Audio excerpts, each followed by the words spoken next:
Hello and welcome to Searching for Service, brought to you by Rotary District 5950. I am Kelly Kirk. I'm Joe Kirk. And I'm Chad Larson.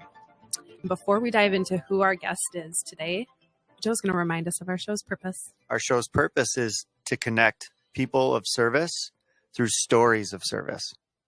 Beautiful. And connect to Rotary. Absolutely beautiful. Thank you. Or any group that serves. Yep. Our guest today is Sharon Bloodworth. Round of applause. Oh man, this one was fun. Well, first of all, she's the incoming governor for District 5950 for the year 2024 and 2025. Bonus, she's got an amazing accent. Yep. Bonus. She loves to collect shoes of very famous people. Long live the queen. Wow, it was a great interview, and what I don't even know what to say about it. It was just like it just flowed. Well, we should all feel very inspired of what's coming. Mm-hmm. Not only from a leadership standpoint, but also she seems very passionate about the directives that she'll be championing. If there was anything I'm excited. Like I'm excited for her. Yeah. Like it was a long time coming. She's been waiting this for 12 years, she said. To tie it in with the shoes, right? Like she drew upon the shoes, right, of Margaret Thatcher, and literally was just way to give it away. Sorry. Don't tell Kelly any secrets. I know.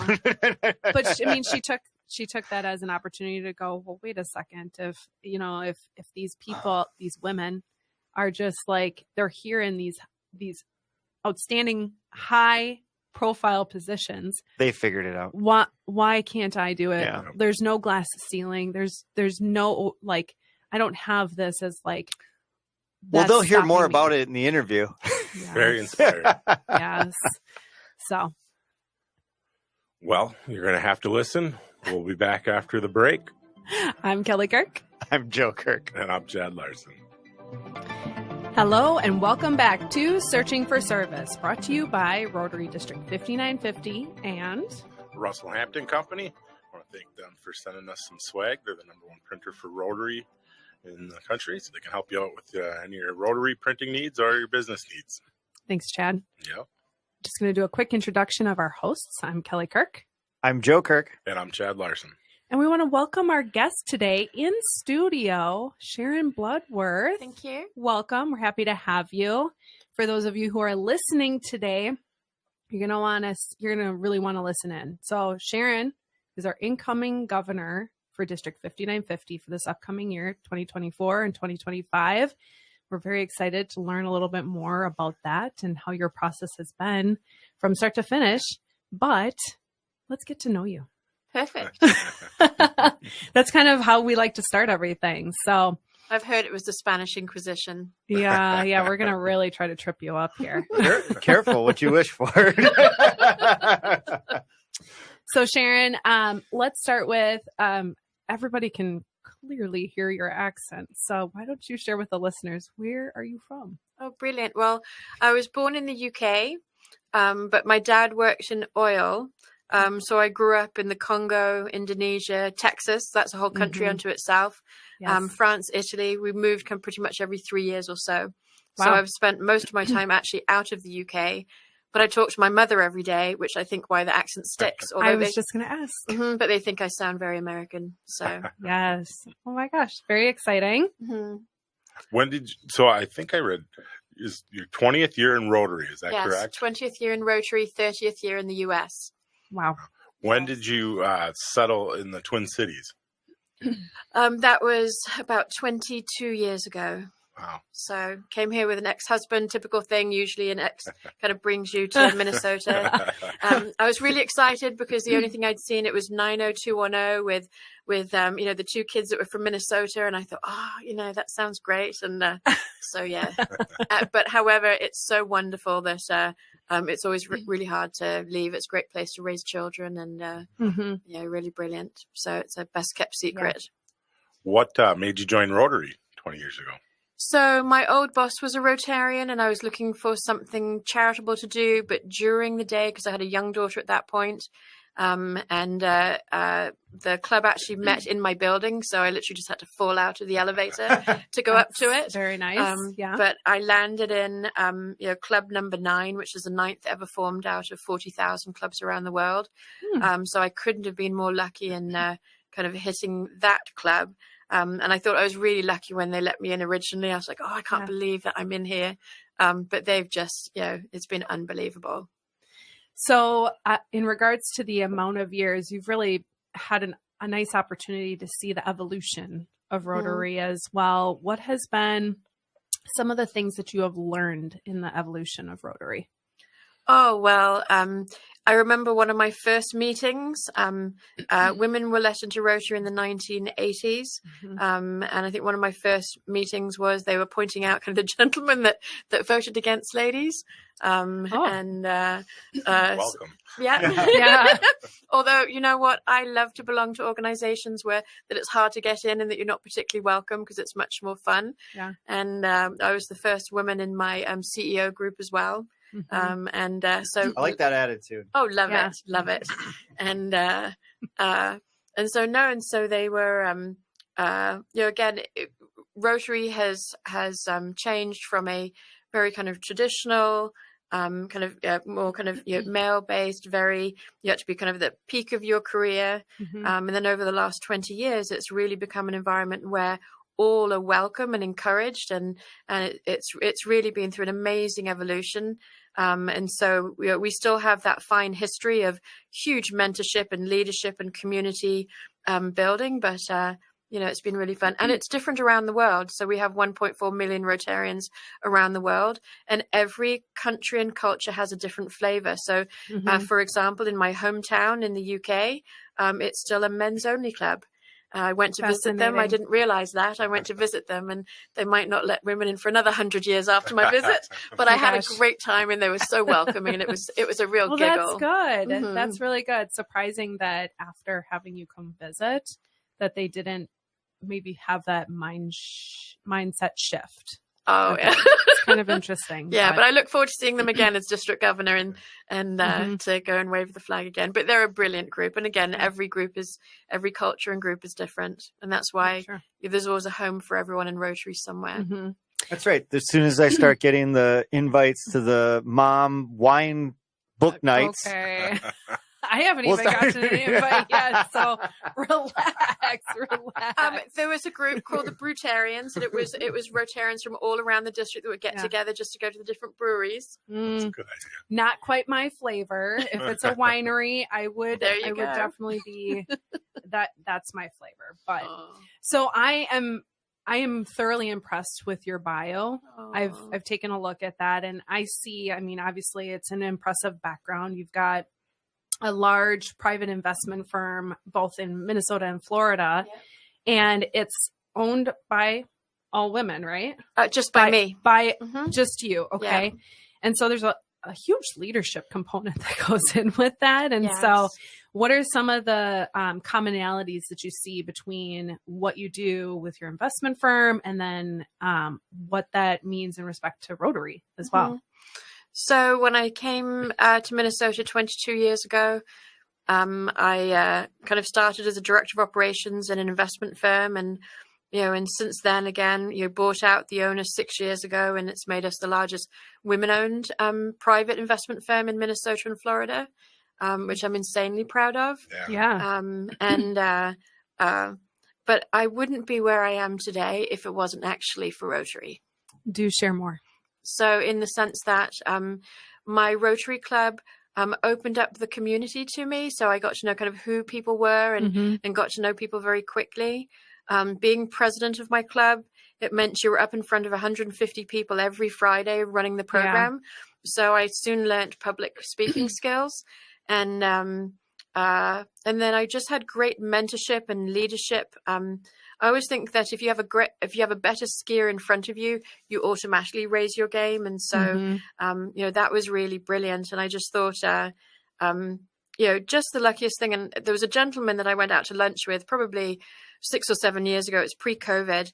And he said that he'd never seen a transplant into Minnesota be so ingrained in Minnesota society and events. And he's like, how is that? He said, because Minnesotans are really nice, but because you've all gone to junior high together, you don't necessarily need more friends. So tribal. Well, it's certainly not the first time that has come up on our podcast too, and it probably won't be the last, but yes. And so, I said it was actually Rotary. You know, when I look at all the organizations that I belong to and all the different boards, if I look at my closest friends, they're actually Rotarians, so it's a tremendous place to expand your network and your welcome. Yeah. Well, and I think even just at the local level, like I think about like being incorporated into Edina. I mean, especially for you, Kelly, you came over from east suburbs and the other side of the country through Rotary, as I like to call it. It's pretty amazing when you're connected with education through the city government, through the different major businesses and things like that, and very quickly you're like, you feel very part of the community. You start serving in the community, and I definitely attribute that to as well to getting to know. Like, so it was kind of nice to hear like I'm a transplant, but was able to get the strong roots. It just shows you that. When you get involved in organizations that have roots in the community, of how quickly you can build those relationships. Oh, it really does. Yeah. And I was very nervous. And it was funny that I remember the night before I was made president, and this was 2012. And I thought, what have I done? What have I done? I really don't like public speaking. What have I said yes to? And so my installation meeting, I came in dressed as the Queen. I had blow up corgis, and I essentially said it. And it was most of the older male partners of the big law firms downtown. And I essentially said, for a year, we're having British rule. I brought wigs for them all to wear. So they were now made into like British barristers. And I think secretly they really wanted to wear them. And so we, they laughed, and it was the most tremendous meeting. And in fact, after I spoke, they all stood up with a standing ovation. And I thought, they really love me. This is going to go well. I didn't realize it was tradition that you were supposed to do that. Oh my gosh. But I laughed, and then I never looked back. And then all of a sudden, just the nervousness disappears. And then it was just like, it was the most marvelous year of my life. I remember being on a plane going somewhere thinking if the plane goes down now, I am going out on top. And so I thought the only thing I could beat after being president was district governor. So it's been a long, it's been a long wait. It's been 12 years that I've wanted this job. So that is so cool. Yeah. It'll be interesting in 12 months or a little bit more than that. And we'll have you back on the show and go, so was that your peak experience? Or are you like looking at that other carrot in front of you, like the actual carrot, right? No, I absolutely can't wait. I have been waiting. And my view is that, as I said before, like I would not be where I am today if it wasn't for my Rotary Club and my Rotary friends. So I saw this district governor role as a real give back tour. So 2019, I went to kind of study in Stanford, innovation and change management and organizations and what values are to, again, be able to really bring that back to our district and help them thrive. So, well, and if you don't mind, like a lot of this show is geared around membership, exposing Rotary to new people. And one of the ways that Rotary has value to people is through business. Like it kind of started as a networking group and all of that. Right. And it's really fun to hear that you acknowledge the fact that Rotary was a key component in that, key. But it's always funny. Like it's not directly, it's this kind of remainder thing. Like it's if this, then that. It's not then that, then this. For all of those of you listening, I'm sure that you're like, what the heck is Joe talking about? Because I was using my hands. But anyway, like it's this like serving first component and like showing people who you are. And it's an amazing opportunity to show people who you are as a person. And then when people see that, they trust you, they like you, and then people use people that they know, like, and trust. And so, for those that are listening and going, I really want to build my business, is Rotary an organization to get part of? What recommendations would you have for somebody that is going in with that thought process? That was a really long way to ask a very simple question. Yes, it was. So we know that Rotarians that join, about half of them are joining for service and half of them are really joining for networking. So we know that. But however, the largest attrition is usually in the ones that are on the networking side because they really hope to have done business much faster. And Rotary is very different. It's not the Chamber of Commerce. I mean, you're really coming together to do really amazing things in your community and build very authentic friendships. But when you do business together, it's much more, it's much deeper. And kind of the resources you have in the club, it's very, very different. But as you know, I mean, it started with a group of gentlemen that wanted to do networking, and then the service came from that. It wasn't the initial thing. But however, kind of in Rotary, we've had a long-standing tradition of not talking about business in Rotary. Yeah. And part of that, it's not to discourage it, but it's really to encourage the much deeper friendships and relationships first. And then it makes all the difference again. So, well, in my experience with it too has been, so when you join like a like a networking group, is you get like skin layer deep relationships, and it's really hard to get to like the second and third layer of relationships in people's lives that are really meaningful. Whereas Rotary, typically your first interaction is with a little deeper interaction. So it takes a little bit longer, but you're kind of getting to the same location in about the same amount of time, because maybe you get a referral to somebody that they just met or whatever. But typically, if you're getting a referral from a Rotarian, or if you're connecting with a Rotarian, they're like, hey, I want to introduce you to my top person that I really care about. And you're like, whoa, okay, cool. So my point is that it seems, in my opinion, because I've done both, that the outcome at the end is the same. It's just kind of the way that you get there is different. Good way to... Right. And I also think that, and I think Rotary operates a little differently in the business arena as well, is that you're really encouraged to connect with significant people in the community, and you have them come into your club. So it's a much faster way to make a more significant difference. And I always say part of the value, so for example, nonprofits, is having multiple nonprofit members in our group or in the district, because they can all get together. And at the end of the day, again, there is power in numbers and understanding each other. You can help each other get jobs. You can help each other improve. So it's so much more than just a referral to direct business. It's real self-development and growth, and that'll make you a much better business person ultimately than just exchanging business cards. So, yeah. What are you looking forward to most as you become governor? Are we going to see the Queen again? Technically, it would be Empress now.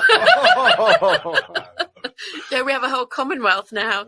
Gosh, what am I'm like, I don't know my British. I know. Sure. I know. No, I think so as district governor, you are required or requested to go around and visit every club in your area. For me, there are many areas in Minnesota that I haven't traveled to or seen. And so usually if you have a weekend or a week trip, well, I'll go to Europe instead of kind of go north. And so I can probably count on my hands the amount of times I've gone north, because there's so much in the Twin Cities to see and do. And so I think that's going to be really exciting. And for me, that's exotic. So for example, for all my European friends and kind of my Asian friends, is that when I say, oh, I'm in Minnesota, they're like, oh, yeah, okay. And it doesn't really register. But if I say I'm by the Mississippi, they're like, oh, I mean, that is like being by the Nile and oh my gosh. or the Amazon. And so I'm excited to kind of visit. I'm totally going to use that. I'm by the Mississippi. Yeah. Truly. Wow. We were taught how to spell it in school. I mean, it's an exotic thing. I'm married to an Iowan, and that's fields of corn, and it's so exotic for me. So, oh my gosh. Yeah. I don't think Iowans have ever been referred to as exotic ever. Right. Fabulous, I can tell you. I went to school in Iowa. Oh. We'll call them fabulous. Okay. Yeah. So I'm looking forward to a lot of things. Thanks for your question. And and not only visiting the clubs, but helping make significant change. Rotary has 1.4 million people around the world, but it's rising in the East. So India has exploded in terms of membership, but in the West, we're top in terms of fundraising, but our membership is declining. Yeah. And again, because the world is changing and people don't join things as much, and it's no different to churches and other organizations. Yeah. So that's one thing that which is why we're here, Yeah. to kind of expand Rotary. And so that's one of the things that I'm committed on working on. And I think I have a magic bullet, because I have been studying over the last couple of years, because again, really wanted to maximize this year. So I'm excited to work with our president-elects in helping create some change around that. Very cool. That'll be cool. Can we go into that deeper, or is that for another time? We'll have to have you back on. I think we got to wait till July. That's okay. I'm How's that for a teaser? I know. Yeah, I know. Okay. What? I'm going to just shift it, because I want our listeners to have a little bit more, like a further glimpse into who is Sharon outside of Rotary. Yes. And I off air, I was like, I am so fascinated with your bio. Oh, I'm thank you. fascinated with some of like the things that you have that are of interest. And one of them is you collect shoes of very famous women. That's right. Including Margaret Thatcher, and another one of my favorites, Audrey Hepburn. Oh, I love her. We have a huge picture of Audrey Hepburn that was given to me. You're on the list too. Oh, I didn't know that, Sharon. husband number one. Yeah. You give her a pair of Crocs. So where did that passion come from? I want to know where the passion came from. It was accidental. Okay. Margaret Thatcher had passed away, and her family were auctioning her goods at Christie's in London. And I really wanted one of her work outfits, because she was a great role model for me. Because again, when I was growing up in the UK, the Queen was Queen, and Margaret Thatcher was Prime Minister. So I thought there was nothing I could do in the world other than be Pope. I could do everything in the world rather other than be Pope at that point, having those two ladies. Yeah. So I never saw glass ceilings. I mean, that's why, again, I'm Wow. so happy to play in any organization where I don't really belong, because if you don't see the barrier, you don't do it. So anyhow, with Margaret Thatcher, so I'd wanted one of her outfits, but there was some guy in South Korea that was bidding them up, and being in the financial world, I do try and be prudent in what I buy. And so it was just beyond what I was going to pay for, but I managed to get 3 pairs of her shoes. And I thought, oh, this is nice. And then a couple of months later, Oprah on eBay was doing a decluttering and raising money for charity. And so I got Oprah's shoes. And I thought, oh no, this is the start of a collection. And then it went from there. And so then I've got Audrey Hepburn's, I've got Dame Margot Fontaine's little ballet shoes, I've got Misty Copeland's ballet shoes, Martina Navratilova's tennis shoes, Annika Sorenstam's golf shoes with mud on them. They have to be used. So these women had to have stood in them. Meryl Streep, Cher, Janet Jackson. Some ladies say no. So Barbara Walters said no. Dolly Parton said no. Ellen DeGeneres Dolly. said no. I know, that surprises me. But however, and the Queen said no. I did ask for the Queen's. However, I did get a beautiful letter from Buckingham Palace explaining why I couldn't have them. Wait a second. So in your, you ask directly? Oh, it's like fishing. You have to be very patient, very patient. But, no, I go straight to them. Okay, so it wasn't as if it was like an auction, it started off with Sotheby's and Christie's. If they have an A-class lady, I will know that they're up for sale. But a lot of the time I go direct and just and ask them, because what I found was it's all trailblazing ladies. But if you stand in their shoes in their hardest moment in their industries, they're incredible. They've paved the way for all of us. And the only ones that fit me are Margaret Thatcher's. Most of them are too small. Oprah's is the largest shoe I've got.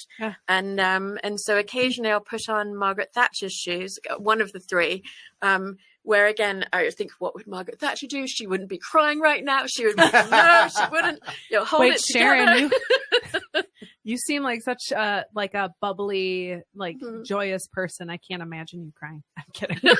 I'm kidding. Yeah. So so I highly recommend collections to people because it's just fun. It's fun in the chase and fun to get them. So I'm so glad that I asked that question. It was a great response. And I am impressed with the fact that you go directly to the source too. Oh yes. Mm-hmm.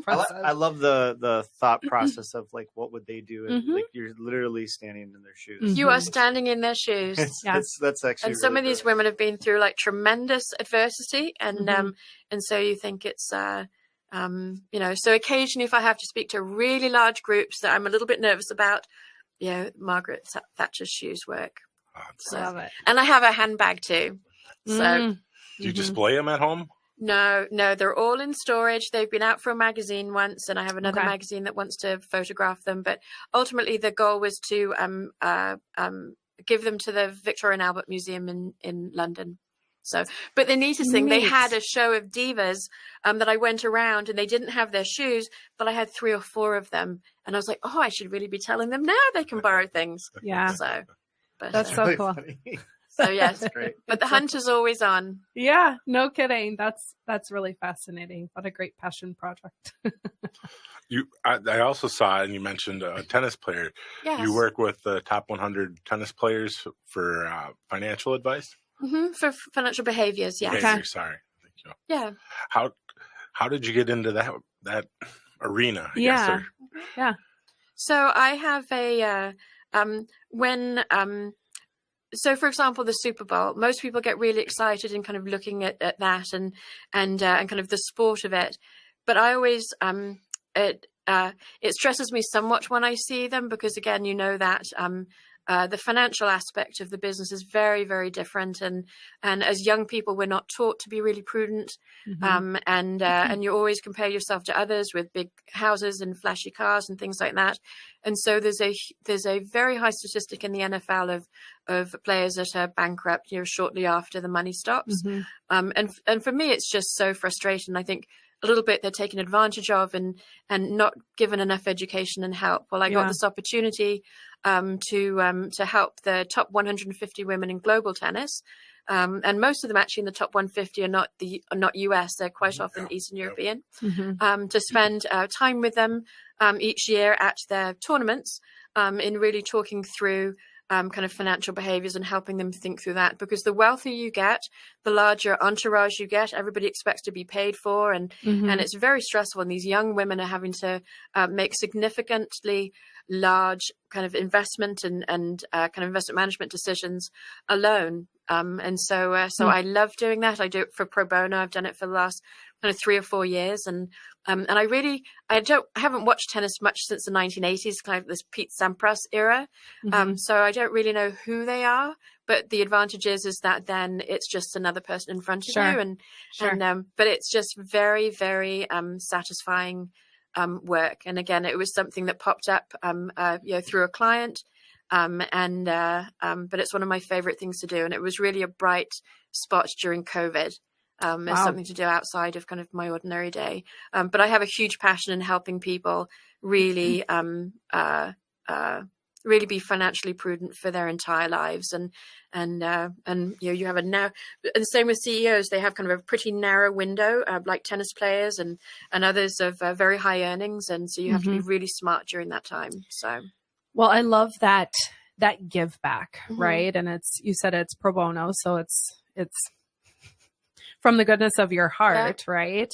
There's something else just in tandem with that. It sounds like this year you had completed the largest ever fundraiser for our Rotary District 5950. You raised $3 million on top of the usual annual $1 million as the district foundation chair. Okay, let's unpack that. Well, How? well, you can't tell on the radio, but I'm fairly short. So I'm your classic overachiever that's had to kind of, jump up and down to be seen. I come from a kind of I've got 3 siblings and So what happened was that, and I am not a fundraiser. In fact, it's funny that I'm in the work I'm in because I hate to ask for money. I hate to ask people for things or to do things. And in fact, another organization in town had asked me to work on their capital campaign. I was like, oh no, you don't want me. I don't like to ask people for things. And but I went down to Texas on a zone training, which was kind of, where they put kind of lots of Rotary districts together. And learned in Texas, there was this thing called the $1 Million Journey, where it was a goal to raise $1 million. And those Texans, which I've lived in Houston, Texas, and I love Texans with a passion. And they were very confident about what they had done. And I was like, you know what? Minnesota can do better because number one, our district is the 11th in the world in terms of fundraising. Out of 520 districts. And so I brought it back to our district, and our wonderful district governor, Mariana Koff, who went before me. I said, do you mind if I start this here? And she said, yep, no, go ahead. And so then we just had a grand old time and raised $3 million, and it was just wonderful. And it's rare to do that again so quickly. But I really feel that we just hit the tip of the iceberg. So we'll actually be running it again coming up this year. In fact, it's already started. People don't know it yet. You heard it here first. Love it. I can see. I thought Joe's you just wheels sold turning. some of your shoes. This will take care of it. For sale. Not for sale, she says. No, thank you. Yeah. But the moral of the story is that actually anyone could do it. Because if I could do it, and I was not a trained fundraiser, and I'm a really reticent person asking for business, and it was really beautiful. Like, everyone just opened up their checkbooks, and it was just the most amazing thing ever. And so I'm hoping to do the same thing with membership again. I'm a reticent referrer for that, but I know that the biggest job I've got to do next year is to really raise our membership. And so I plan to take the same enthusiasm and gusto. I feel like you're being super humble right now. And also, they probably were just puddles listening to your accent. That helps. I've had a lot of offers to, will you please record this from my voicemail? And one of my pipe dreams is to be like a little voiceover person. And so, yes. You like Alexa? Yes, that'd be amazing. Oh, yeah, that would be. So, but seriously, like, what do you attribute, like, if you could point to one thing as what was the successful measure that really helped you raise money or to get people to give on top of what they already have? Because, I mean, that's a significant difference in giving. It's not just, you had some pizzazz. It was obviously something to that. You're like, I'm not unveiling my secrets. Yeah. No, I'm very happy to. It was an incredible group of what we called ambassadors around me. So this was a group effort that we did together. At the end of the day, the charity, the Rotary Foundation, is a really quality charity. I mean, it's 4-star Navigator. Very rare that you achieve that as a charity. So would it be bad to say it was an easy sell? Yeah. Yeah, it would. Like, I sell for a living. I'm going. Yeah. There's something there. Yeah. I mean, join the team and I'll tell you our secrets. All right, Yeah. deal. Okay. That's how you did it. Right there, yeah. Yeah. I'm not giving it away. You come join the efforts. And No, in fact, I am giving it away because I'm actually trying to promote the how we did it to as many districts and clubs as physically possible. Yeah. So we actually replicate this around the world. The central leadership in Rotary International has asked specifically that we actually run these programs across the world. So I'm actively involved in helping promote and teach everyone the secrets. Okay. Well, there'll be a happy hour and cocktails at some point. We're going to share this. Yeah. I can be bought with shoes, not drinks. Okay, shoes. Yeah. What, with raising that money, obviously it goes to projects. Have you participated? What's been the favorite service project that you've participated in that had the most impact on you? Oh.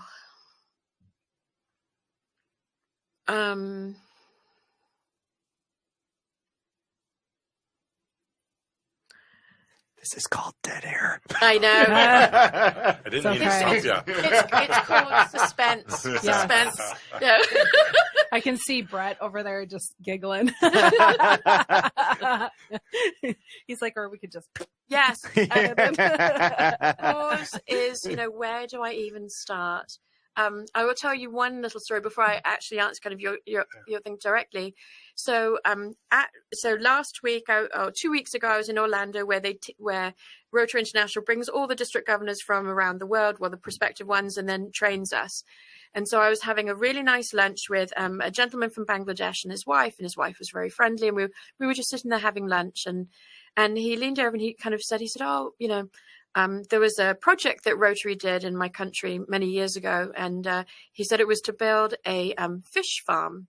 It was a project towards that, and I said, "Oh, that's amazing! That's fascinating." And he said this with tears in his eyes. We cried at lunch, and he said, "Well, do you know that Bangladesh is the 4th largest fish farmer in the world now?" And you just thought, sort of it took one club starting a project to change the world for a country. Who wouldn't love to do that? Yeah. And it takes one Rotarian to make that change. There were a couple of Rotarians that walked over and helped create the United Nations. And so, I mean, that's the beautiful thing about joining Rotary, is that you can change the world, you can change environments. A couple of weeks ago at my club number 9, we had these people come and say they had some photographs from our club that they wanted to deliver from the early 1900s, and we said, "Oh, wonderful, come." And so the lady spoke to us, and she said, "Well, what you don't realize is that," she said, "that my grandfather was a member of this club, and then he fell ill with mental illness, and his wife, and he had quite a few children, and so his wife was going to be pretty destitute, and the club said, 'No, we're going to look after you.' And she said, 'Well, how are you going to do that?' And they went and lobbied apparently the Minnesota government to create kind of the first mental health coverage in the state. And you think, and that came from my Rotary Club, and you just think, isn't that the most tremendous thing in the entire world? So it's just brilliant. And the difference with Rotary is that because each club has their own foundation, and then you have the grander kind of Rotary Foundation, there are resources and assets and things to do it. You just have to make friends with a club or a country and go on vacation. So for the Bahamas, for example, I went to the Bahamas and I met with a club and they danced there. And unlike ours, we're much more formal. But after that, they said, "Oh, let's get up and dance." And I said, "I'll be back." And then now I found a project that we've almost solidified, where a cruise ship will actually deliver 10,000 pounds of goods for us that we deliver for free. And so I said to the Bahamas, because that's one of their ports, "Can we work with you to do it?" And again, that was just from a visit there. Wow. So, Rotary is it's just magic. In fact, that's the new theme for next year, the magic of Rotary, because it's just brilliant. And it is, as in life, it is what you make it. Like if you're somebody who wants to go and achieve and do it, it's there for you. Wide open book. This is what we call dead air, because we're like, holy cow, you're so right. Brett will edit that one too. your like examples are beautiful in just what Rotary can do. Oh, can I tell you one more? And large. Yes, sure. Oh, of course. please. So sorry, I just remembered one of my it was one of my favorite moments of the it's called International Assembly, where they were doing training. And most people are used to in Rotary is that so half of our giving is in local community efforts, so parks and benches and projects, and half of it is international giving. And so I would say 100% of giving is generally in international, is us to some area that's less developed. But during COVID, I don't know whether you know this or not, but during COVID, there was a district in India that actually did a project from there to us, to Maple Grove. To Raj, maybe it was Raj, that did, where again, all the PPE and the masks and everything were developed for us here. And that was just, after years of our club doing projects with India, that was the most beautiful thing that in our hour, when we had an hour of need, that they did it in reverse. Yeah. And so I did not go back to shoes. Oh, no. Not be crying. It's okay. This is the beauty of this podcast, is when you kind of get into those raw emotions. and it helps the listeners understand why Rotary is the best vehicle. It was beautiful. And so in this training room we had, I explained this. There was a gentleman from the Indian district opposite me on the opposite side of the room, and I'd explained to the whole group that projects aren't just one way, and what we'd experienced in ours, it's called reverse grants. And I got to thank him from across the room for what he did for us, and it was the most beautiful moment ever. Yeah. But it's just so it's just terrific. And so, for example, when our bridge fell down in Minnesota, is that again, you had so many clubs from abroad kind of saying, "How can we help you? What can we do for you?" When the George Floyd incident happened, is that there were so many clubs that reached out from abroad. It's the most beautiful thing in the world, because we have so many communities here that it's fantastic. So I love Rotary.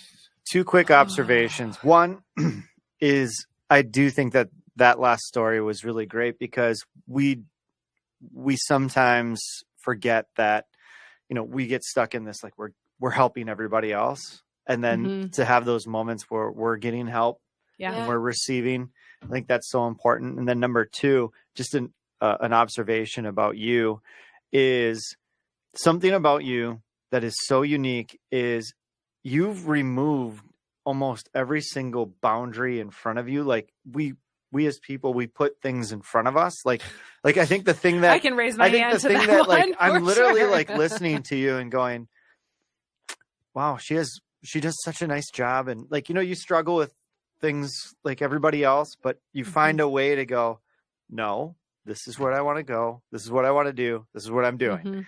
And I think about how often, and I'm sure that our listeners will appreciate this too, is like you put that self-governor on of like, oh, I can't do that. Or, oh, it's not supposed to, I'm not supposed to be here. Yeah. And you're just like, whatever. I know. But it's super empowering, but it's super palatable in like your results. Because that's what I always look at. I'm like, okay, what are the results? What are the results? And you look at $3 million raised. You look at that you disrupted an all-male or club, like all of these type things. And I'm like, anybody can do that.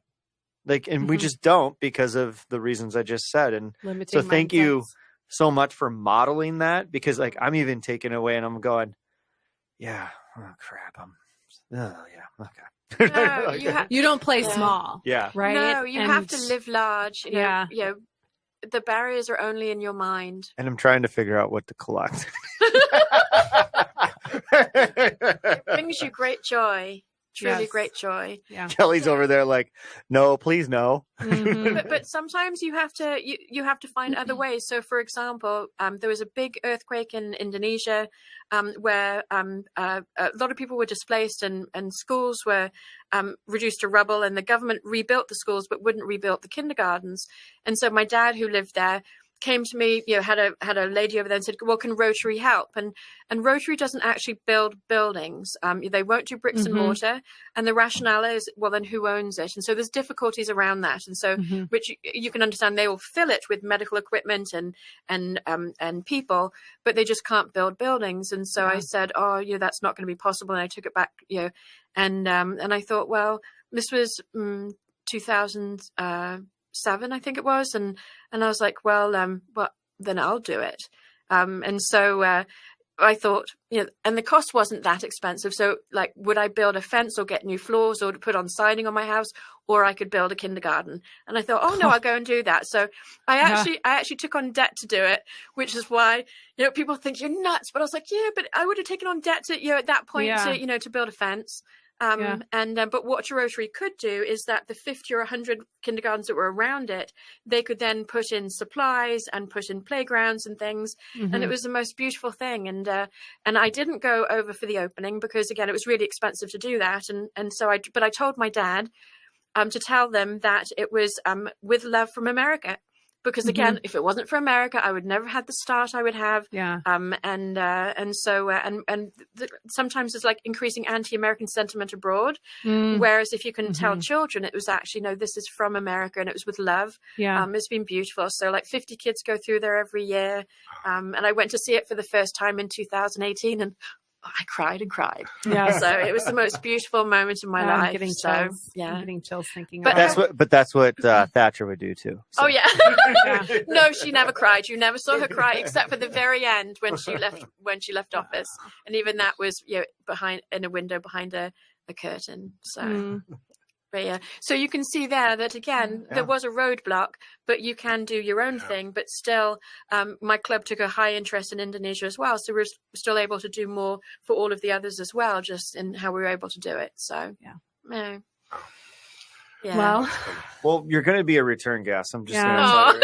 this has been so wonderful, Yes. Sharon. I can't believe that we're actually over our time right now. It's Oh, pretty. sorry. Oh, So no. it'd be so nice to have you back on, and we're cheering for you. And for we've got district that governor. 30 seconds to kill out of here. Yeah, no, it's all good. But again, we want to thank you. Yeah, thank It's you been so an much. honor, and loved just hearing everything about, the personal and the professional and how it all kind of combines with Rotary. So. And the power of Rotary, the magic of The magic. Rotary. It truly Rotary. is. Yes. I mean, I highly recommend it to everyone in my life. I said, if you're looking for friends, looking for meaning, looking for for things to do, there's a home for you in Rotary. Yeah. Yeah. What a great way to That's cap perfect. everything Looking off. forward So to July. thanks Thank everyone you. for listening. I'm Kelly Kirk. I'm Joe Kirk. And I'm Chad Larson. We'll be back.